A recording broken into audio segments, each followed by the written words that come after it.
நாத்தினி நாளைக்கான பிரமலை பார்த்தீங்கன்னா நிலா குளிச்சுட்டு சங்கடப்பட்டு வீட்டுக்கு வராங்க.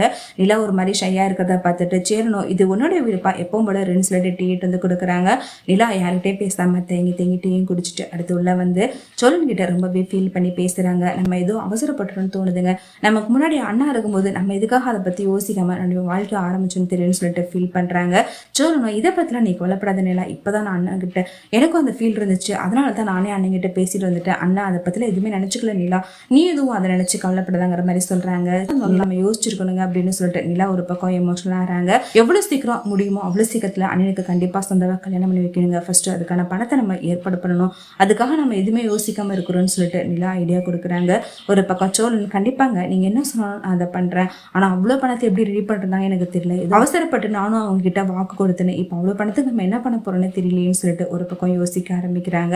அடுத்து நிலா இந்த விஷயத்தை பத்தி வீட்டுல எல்லாருக்கிட்டையுமே பேசுறாங்க. நம்ம சந்தா வீட்டுல சொன்ன மாதிரி அவ்வளவு பவுனையும் நகையும் போட்டாகணும், அப்பதான் அவங்க பொண்ணை கல்யாணம் பண்ணி கொடுப்பாங்க, எவ்வளவு சீக்கிரம் போடுறோமோ அவ்வளவு சீக்கிரத்துல அண்ணனுக்கு கல்யாணம் பண்ணி வச்சிடலாங்கிற மாதிரி சொல்றாங்க. ஆனா சேரணும் அவ்வளவு பணத்துக்கு நம்ம என்னப்பா பண்ண முடியும், அவ்வளவு பணத்தை எப்படிப்பா ரெடி பண்ண முடியும் அப்படின்னு சொல்றாங்க. அதுக்கு சோழன் என்கிட்ட ஒரு ஐடியா இருக்கு, அந்த ஐடியா பிரகாரம் பண்ணா கண்டிப்பா நம்மளால அந்த பணத்தை ரெடி பண்ண முடியும் அப்படின்னு சொல்றாங்க.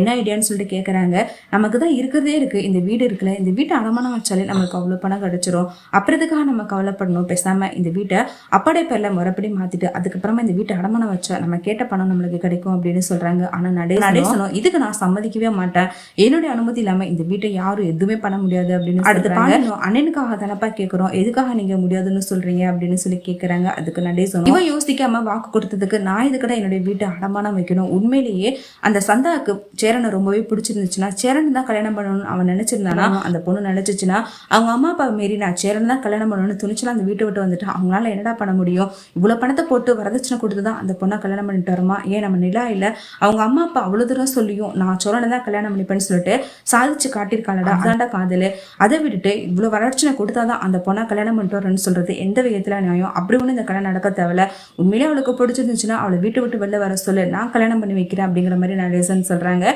இதை கேட்டு வீட்டுல உள்ளவங்க எல்லாருமே என்ன பேசுன்னு தெரியாம அமைதியா இருக்கிறாங்க. என்கிட்ட அந்த தைரியம் இருந்துச்சு, ஆனா சந்தா அப்படிப்பட்ட பொண்ணு கிடையாது, அவங்க சொந்தக்காரங்களாம் மீறி அவங்களால அந்த இடத்த விட்டு வர முடியாது அன்கள் அப்படின்னு சொல்லிட்டு புரிய வைக்கிறாங்க. ஆனா நடேசனும் அதுக்காக நான் ஒன்றும் பண்ண முடியாதுமா, அதுக்காக இந்த வீடு இருக்கிறதே ஒண்ணுதான், இதையும் அடமானம் வச்சுட்டு நம்மள எங்க போய் தங்குறது அப்படின்னு சொல்லிட்டு ரொம்பவே யோசிக்கிறேன். என்னால முடிஞ்ச பணத்தை நான் தரேன், அது மாதிரி அவங்களையும் அவங்களால முடிஞ்ச பணத்தை அவங்கள ரெடி பண்ண சொல்லு, இவ்வளவுதான் என்னால இந்த ஒரு விஷயத்துல பண்ண முடியும்னு சொல்லிட்டு நடேசன் ரொம்பவே உறுதியா சொல்றாங்க. வானதி இந்த விஷயங்களை பட்டு கிட்ட சண்டை போடுறாங்க.